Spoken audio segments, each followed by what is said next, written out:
Today morning మన కిచెన్లో ఒక డిఫరెంట్ టిఫిన్ రెడీ చేస్తున్నాం అన్నమాట. డిఫరెంట్ టిఫిన్ అని చెప్పేసి ఉప్మా రవ్వ చూపిస్తున్నారని అనుకుంటున్నారా? చూడండి, చక్కగా మీకు అర్థమైపోతుంది ఫుల్ వీడియో. అయితే ఒక బాండి పెట్టుకొని దాంట్లో కొంచెం ఆయిల్ పోసి ఉప్మా రవ్వ వేయించి పక్కన పెట్టుకోవాలి. పక్కన పెట్టిన తర్వాత అందులోనే మరొక టూ స్పూన్స్ ఆయిల్ పోసిన తర్వాత ఆవాలు జీలకర్ర చక్కగా వేగాలి. వేగిన తర్వాత పల్లీలు కూడా వేసి వేయించండి. వేయించిన తర్వాత పచ్చిమిర్చి కూడా వేయాలండి.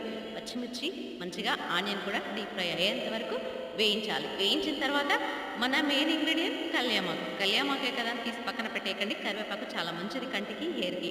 అయితే ఇలా ఇవన్నీ మంచిగా చాలా చక్కగా గోలాలి. డీప్ ఫ్రై అయిన తర్వాత ఇందులో ఒక 2 స్పూన్స్ మాత్రం సాల్ట్ వేయండి. చిన్న స్పూన్ అండో పెద్ద స్పూన్తో వేసారు ఆయన. అయితే ఇలా వేసిన తర్వాత ఈ క్వాంటిటీకి సరిపడా ఒక 3 గ్లాస్ వాటర్ పోయండి దీంట్లో.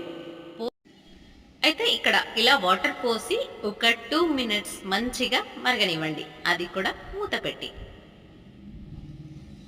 చాలా చాలా బాగుంటుందండి. ఇలా ఒకసారి ట్రై చేస్తే మీకు చిటికలో ఉప్మా అనేది రెడీ అయిపోతుంది. ఉప్మాలో కూడా చాలా డిఫరెంట్గా స్టైల్గా ఈ ఉప్మా అనేది వస్తుందన్నమాట. మనము పెళ్ళిళ్ళలో ఫంక్షన్లలో వెళ్తే ఎంత మంచి టేస్టీతో అబ్బాబ్బా ఇంకా కొంచెం పెడితే బాగుండు అనిపిస్తుంది కదా, అలా ఈ ఉప్మా వచ్చేస్తుంది అనమాట.